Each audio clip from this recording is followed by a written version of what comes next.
Olá, meus irmãos, que a paz do Senhor Jesus seja sobre a sua vida. É com muita alegria que estamos aqui no 89º dia do Plaboc. E hoje nós vamos dar continuidade à nossa leitura. Faremos mais uma leitura do tipo salpicada, tá certo? E leremos os textos na seguinte ordem. Primeiro livro das Crônicas, capítulo 15, dos versos 1 a 24. Depois, segundo livro de Samuel, capítulo 6, dos versos 12 a 16. Em seguida, primeiro livro das Crônicas, capítulo 15, dos versos 25 até o verso 29. O seguinte, segundo livro de Samuel, capítulo 6, dos versos 17 a 19. E, por fim, o primeiro livro das Crônicas, capítulo 16, dos versos 1 até o verso de número 6. Tá bom? Então, você que ainda não é inscrito, por favor, se inscreva no canal, ative ali as notificações clicando no sininho, para que você não perca nenhuma novidade aqui do Plaboc. Tá bom? E sempre que houver vídeo novo, você vai ser notificado pelo YouTube. Não sendo, né, porque às vezes a gente não pode confiar muito, então você pode entrar aqui na descrição do vídeo, lá tem o link do grupo exclusivo do WhatsApp, onde nós compartilhamos de alguns materiais complementares que vão te ajudar aí na sua jornada de leitura da palavra de Deus, tá bom? Então, convide mais pessoas, encaminhe esse vídeo para quem você quiser e vamos juntos fazer com que a palavra de Deus possa alcançar cada vez mais pessoas, tá bom? Então vamos orar, pedir a Deus uma bênção na leitura de hoje. Senhor nosso Deus, nós pedimos que o Senhor nos ajude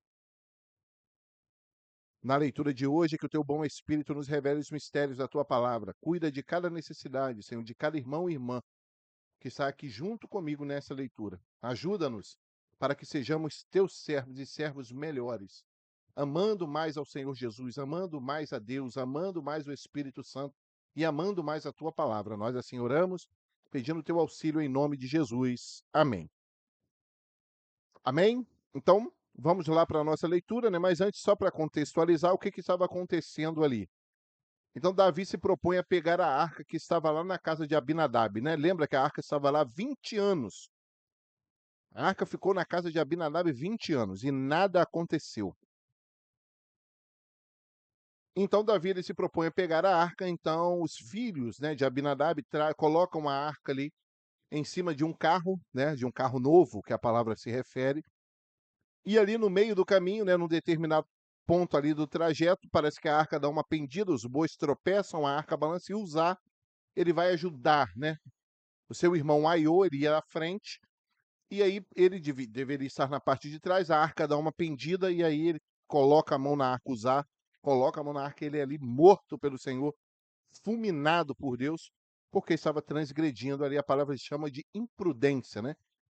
Ele comete a imprudência de colocar a mão na arca ali, no mesmo instante ele é fulminado pelo Senhor. Então, Davi ele já fica receoso e a arca acaba ficando na casa de um geteu, né? De um filisteu. E ele fica na casa de Obed-edom, e a palavra diz que ficou lá por 3 meses, e o Senhor abençoou em tudo a casa de Obed-edom por causa da arca. E, né, fizemos até ali um breve comentário, porque nós precisamos valorizar a presença de Deus na nossa vida, né? Então não podemos deixar que Jesus, que o Evangelho, ele fique pegando poeira apenas na nossa casa, mas nós precisamos fazer dele o protagonista, né? Então, alguns ensinamentos do Senhor, ele nos deu ali para que nós compartilhássemos com cada um de vocês. Então, nós vamos agora fazer essa leitura. E a primeira passagem que leremos, né? Primeiro livro das Crônicas, capítulo 15, dos versos 1 a 24. Fez também Davi casa para si na cidade de Davi, e preparou um lugar para a arca de Deus e armou-lhe uma tenda. Então a arca estava lá, estava em Abinadab, Davi ele se propõe a pegar, acontece aquilo ali com Uzá, Davi ele fica receoso, a arca fica na casa de Obed-edom agora, durante 3 meses, e aí Davi faz casa para si e também prepara um lugar para a arca de Deus. Arma-lhe uma tenda. Então disse Davi, verso 2: ninguém pode levar a arca do Senhor senão os levitas. Tá vendo agora? Agora Davi ele pensa e fala: poxa, precisamos fazer o certo, porque o Senhor os elegeu para levarem a arca do Senhor e para o servirem eternamente. Então, a arca estava vindo num carro de bois, então já estava tudo errado. Quem traz a arca, quem mexe na arca, os levitas consagrados, trazia a arca nas mãos, né, nos ombros. Então Deus ele colocou tudo no seu devido lugar, as coisas como deveriam ser feitas. Verso 3: E Davi ajuntou a todo Israel em Jerusalém para fazerem subir a arca do Senhor ao seu lugar, que ele tinha preparado. E Davi ajuntou os filhos de Arão e os levitas, dos filhos de Coate, Uriel, o príncipe, e seus irmãos, 120. Dos filhos de Merari, Asaías, o príncipe, e seus irmãos, 220. Dos filhos de Gerson, Joel, o príncipe, e seus irmãos, 130. Dos filhos de Elisafã, Semaías, o príncipe, e seus irmãos, 200. Dos filhos de Hebron, Eliel, o príncipe, e seus irmãos, 80. E dos filhos de Uziel, Aminadab, o príncipe, e seus irmãos, 112. E chamou Davi os sacerdotes Zadok e Abiatar, e os levitas Uriel, Asaías, Joel, Semaías, Eliel e Aminadab. E disse-lhes: Vós sois os chefes dos pais entre os levitas. Santificai-vos, vós e vossos irmãos, para que façais subir a arca do Senhor Deus de Israel ao lugar que lhe tenho preparado. Pois que porquanto primeiro vós assim o não fizestes, o Senhor fez rotura em nós, porque o não buscamos segundo a sua ordenança. Então, olha que interessante que Davi ele se coloca, tá? O verdadeiro servo de Deus, o verdadeiro líder, ele se inclui dentro de qualquer erro, tá? Ele sempre se inclui, né? Conforme Neemias fez, Senhor, nós pecamos, né? Tantos profetas, Senhor, nós erramos, nós pecamos contra o Senhor e o juízo ele veio sobre nós.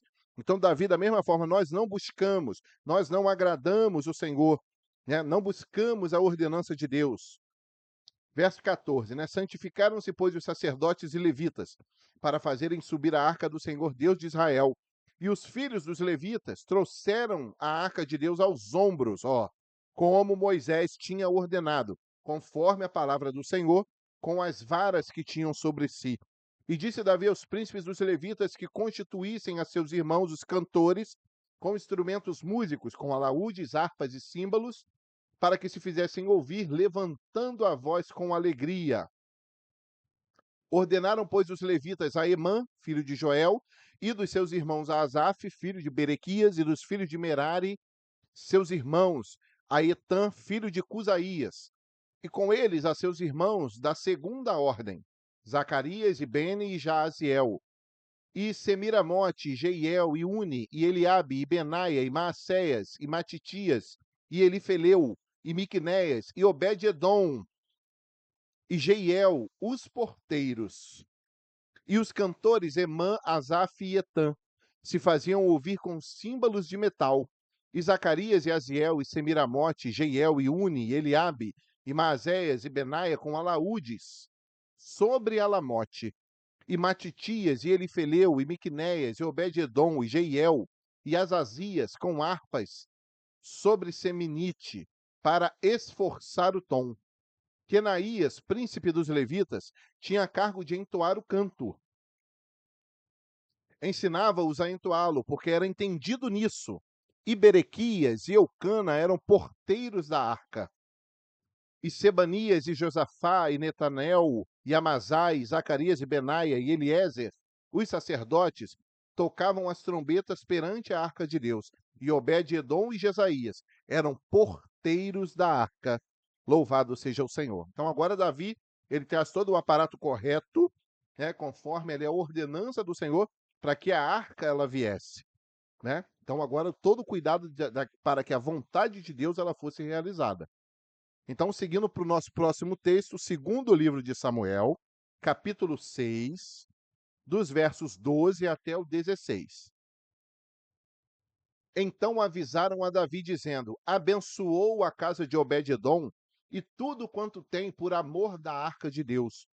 Foi, pois, Davi e trouxe a arca de Deus para cima da casa de Obed-edom à cidade de Davi com alegria. E sucedeu que quando os que levavam a arca do Senhor tinham dado 6 passos, sacrificava ele bois e carneiros cevados. E Davi saltava com todas as suas forças diante do Senhor. E estava Davi cingido de um éfode de linho. Assim subindo, levavam Davi e todo Israel à arca do Senhor, com júbilo e ao som das trombetas.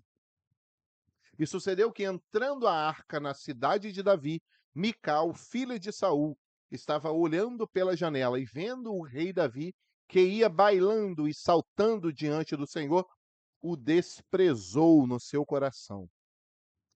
Então, queridos, aqui um ponto muito importante. A cada 6 passos que eles davam, eles paravam e sacrificavam ao Senhor. E mais 6 passos eles paravam e sacrificavam ao Senhor. Então, a nossa caminhada, ela é assim, né? Enquanto estivermos caminhando, enquanto estivermos levando a arca do Senhor, enquanto sobre a nossa vida estiver a presença de Deus, a nossa vida precisa ser em sacrifício santo, vivo, agradável a Deus, que é o nosso culto racional. É um culto com entendimento. É um culto onde a vontade do Senhor ela precisa prevalecer. E nós sabemos que quando a gente fala de culto, não é apenas uma reunião, a junção ali de pessoas, de crentes. O culto é a nossa vida, irmãos. A nossa vida, ela tem que ser oferecida ao Senhor em culto. Então você cultua o Senhor no seu local de trabalho, você cultua o Senhor, né? E o culto é uma adoração. Então a gente cultua o Senhor no nosso trabalho, a gente cultua o Senhor no nosso lar, a gente cultua o Senhor quando nós estamos passeando com a nossa família, a gente cultua o Senhor no shopping, a gente cultua o Senhor na feira. Então o culto, ele é uma vida agradável a Deus, onde reflete o caráter de Deus, né? O culto ele não se resume a uma reunião, aquela reunião que a gente canta louvores, canta hinos, e aí tem pregação, tem testemunho, tem isso, tem aquilo. O culto ele não se resume a isso, né? Sendo o culto uma adoração, a gente pega aquilo que Jesus fala para a mulher samaritana, de que os verdadeiros adoradores adorarão ao Pai em espírito e em verdade. Essa é a adoração que o Senhor quer. Que onde você esteja, você possa refletir o caráter do espírito, da verdade, não é isso? É isso. Você precisa ser verdadeiro, você precisa ser fiel ao Senhor, você precisa ter um bom testemunho. Esse é o culto, porque cultuar ali, junto com os membros da sua igreja, muito fácil, fica todo mundo alegre, né? Fica todo mundo arrepiado, todo mundo sente um monte de coisa. Mas e quando sai dali? E quando você senta na sua mesa de trabalho? E quando você recebe uma afronta do seu vizinho? Quando você recebe uma afronta do seu familiar? Quando, quando a afronta ela vem de quem você menos espera, do seu cônjuge, talvez. Como é que você reage a isso? Mas você pode estar lá no culto, eu posso estar lá no culto, né? Senhor, né? Visitando, chorando, com aquela emoção. Mas quem somos nós fora daquele espaço? Quem somos nós quando ninguém está olhando? Então, isso é muito importante. Quem é você quando ninguém está olhando? Quem é o Frederico quando ninguém está olhando? Então, esse é o culto que o Senhor quer de nós. E isso é a cada 6 passos. Não é isso? A cada 6 passos. Ó, o tempo todo a gente, ó, Senhor, tem misericórdia da minha vida. Senhor, eu estou refletindo o caráter de Jesus, eu estou refletindo os mandamentos do Senhor, eu estou cumprindo as suas ordenanças, eu estou fazendo tudo conforme a tua palavra ela orienta. Então, esse é o nosso culto racional. A nossa vida é um culto, a sua vida é um culto, a sua família é um culto. Ofereça esse culto ao Senhor, né? Para que a sua família, para que você, para que no seu casamento reflita a glória de Deus, para que a criação do seu filho reflita a glória de Deus, para que as suas relações financeiras reflitam a glória de Deus, para que as suas amizades reflitam a glória de Deus. E aí a gente fica só preocupado com reuniãozinha que dura meia hora, 40 minutos, 1 hora, 2 horas, né? Que a gente fala, ó, como Deus isso, como Deus, certamente, com certeza, Deus opera, Deus fala, Deus cura, Deus mostra, mas e depois daquilo ali? Será que o culto continua na sua vida? Será que o culto continua na minha vida? Porque esse culto ele não pode parar, a chama ela não pode se apagar. E também ela não pode ser acesa só naquele momento. Eu não posso só orar naquele momento, eu não posso só glorificar naquele momento, eu não posso só chorar naquele momento, eu não posso só ler a palavra naquele momento. Eu só não posso ser santo naquele momento, eu só não posso ser espiritual naquele momento. Então, Davi ele estava trazendo isso para nós, em toda a nossa caminhada, até a eternidade, a presença de Deus indo conosco, a nossa vida precisa ser oferecida em sacrifício santo e agradável ao Senhor. Então, isso é muito importante para cada um de nós, tá bom? Então, porém, há um desprezo. Mical despreza Davi. Lembrando que Mical amava Davi. Mical amava. Mas nesse momento, ela olha para Davi bailando, saltando. Ela despreza Davi no seu coração. E agora a gente vai ler primeiro livro das Crônicas 15, dos versículos 25 até o 29. Sucedeu, pois, que Davi e os anciãos de Israel e os capitães dos milhares foram para fazerem subir com alegria a arca do concerto do Senhor, da casa de Obed-edom. E sucedeu que, ajudando Deus os levitas que levavam a arca do concerto, sacrificavam 7 novilhos e 7 carneiros. E Davi ia vestido de um roupão de linho fino, como também todos os levitas que levavam a arca, e os cantores e Quenanias, chefe dos que levavam a arca e dos cantores, também Davi levava sobre si um éfode de linho. E todo Israel fez subir a arca do concerto do Senhor com júbilo, com sonido e buzinas, com sonido de buzinas, e com trombetas, e com símbolos, fazendo sonido com alaúdes e com harpas. E sucedeu que, chegando a arca do concerto do Senhor à cidade de Davi, Mical, filha de Saul, olhou de uma janela e, vendo a Davi dançar e tocar, o desprezou no seu coração. Então, mais uma passagem correlata, não é isso? Do momento em que Mical despreza Davi. E olha só, Crônicas, aqui no livro das Crônicas, ela tem um detalhe muito interessante. Que aí, eu queria que você colocasse nos comentários, né? Olha só, o verso 26 diz assim: sucedeu que, ajudando Deus os levitas que levavam a arca do concerto, sacrificavam 7 novilhos e 7 carneiros. Então, olha só que lindo. O que você entendeu disso? Ajudando Deus, olha só que expressão maravilhosa. Em todos os nossos passos, queridos. Lembra que na outra passagem, eles davam 6 passos e sacrificavam ao Senhor? O 7º passo era o sacrifício, não é isso? Então, Deus nos ajuda a cada instante da nossa caminhada. A presença de Deus indo conosco, Ele nos ajuda, Ele nos sustenta, Ele nos governa, Ele nos mantém de pé. Em meio a tantas lutas e dificuldades, nessa caminhada, o Senhor nos sustenta. Amém? Então, indo para o nosso próximo texto, segundo livro de Samuel, capítulo 6, versos 17 a 19. Tá? Hoje já lemos ali, segundo Samuel 6, do 12 ao 16. Agora nós vamos ler segundo Samuel 6, do 17 até o 19. E introduzindo a arca do Senhor, a puseram no seu lugar na tenda que Davi lhe armara, e ofereceu Davi holocaustos e ofertas pacíficas perante o Senhor. E acabando Davi de oferecer os holocaustos e ofertas pacíficas, abençoou o povo em nome do Senhor dos Exércitos, e repartiu a todo o povo e a toda a multidão de Israel, desde os homens até as mulheres, a cada um bolo de pão e um bom pedaço de carne, e um frasco de vinho.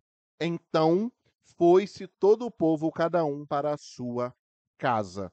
Louvado seja Deus. Então, ele pega ali, ele reparte com todos, um bom pedaço de carne, né? Um bolo de pão, um frasco de vinho. Louvado seja Deus. E aí todo o povo sai de lá com essa bênção, com o seu pão, com a sua carne, com o seu vinho, e o nome do Senhor é glorificado. Vamos para o nosso último texto de hoje, o nosso último trecho, primeiro livro das Crônicas, capítulo 16, versos de 1 a 6. Trazendo, pois, a arca de Deus, a puseram no meio da tenda que Davi lhe tinha armado, e ofereceram holocaustos e sacrifícios pacíficos perante o Senhor. E acabando Davi de oferecer os holocaustos pacíficos e sacrifícios, os holocaustos e sacrifícios pacíficos, abençoou o povo em nome do Senhor. E repartiu a todos em Israel, tanto a homens como a mulheres. Acepção de pessoas? Não. Um bom pedaço de carne e um frasco de vinho. E um pão, né? Tem ali um pão, um bom pedaço de carne e um frasco de vinho. E pôs perante a arca do Senhor alguns dos levitas por ministros, E isso para recordarem e louvarem e celebrarem ao Senhor Deus de Israel. Era Asaf o chefe, e Zacarias o segundo, e depois dele Jeiel, e Semiramote, e Jeiel, e Matitias, e Eliabe, e Benaia, e Obed-edom, e Jeiel, com alaúdes e com harpas. E Asaf se fazia ouvir com símbolos. Também Benaia e Jaaziel, os sacerdotes, estavam continuamente com trombetas perante a arca do concerto de Deus. Louvado e engrandecido seja o nome do Senhor. Então, nesse momento e nesse contexto histórico, a arca volta. Ela está ali na cidade de Davi. Então, Davi arma uma tenda e coloca a arca ali. Então, a arca ela está posta, né, ali, agora na cidade de Davi, nessa tenda armada por ele. E aí nós terminamos aqui a nossa leitura de hoje. E eu peço que você deixe nos comentários aqui do vídeo qual o versículo mais impactou a sua leitura hoje. Que Deus tocou o seu coração de forma especial. E qual a lição, aquilo que o Senhor te ensinou hoje. Compartilha com a gente aqui nos comentários para que a gente possa aprender junto. Não deixe de fazer isso não em todos os vídeos. É sempre bom ter aqui o seu registro, o registro do aprendizado, aquilo que o Espírito Santo ele tem te falado na leitura da palavra. Tá bom? Então nós vamos agora orar, mas antes eu te peço que você não deixe de se inscrever no canal, de ativar as notificações clicando no sininho, você deixa o joinha aqui no seu vídeo, né? O pastor Júnior fala muito sobre o triplo C, né? É curtir, comentar e compartilhar esse vídeo. Não deixe de fazer isso, tá bom? Então vamos orar, vamos agradecer a Deus pela leitura de hoje. Senhor, nós te agradecemos por tudo que o Senhor tem feito a nós. Te bendizemos pelo sustento do Senhor e porque a tua arca está presente na nossa vida. Porque a presença de Jesus, ela é real nos nossos corações. E ela tem nos feito pular e saltar de alegria. A nossa alma, Senhor, anela um dia estar com o Senhor, mas nós já vivemos aqui um pouco dessa alegria por termos Jesus no nosso coração, porque Ele é a nossa alegria. Te louvamos por tudo que o Senhor tem feito a nós. Em nome de Jesus. Amém. Amém, queridos? Que Deus abençoe sua casa, sua família, o seu ministério, né? A sua vida profissional. Que em tudo na nossa vida o nome do Senhor seja glorificado. Tá bom? Então, até o nosso próximo dia de leitura. Que Deus te abençoe grandemente. A paz do Senhor Jesus.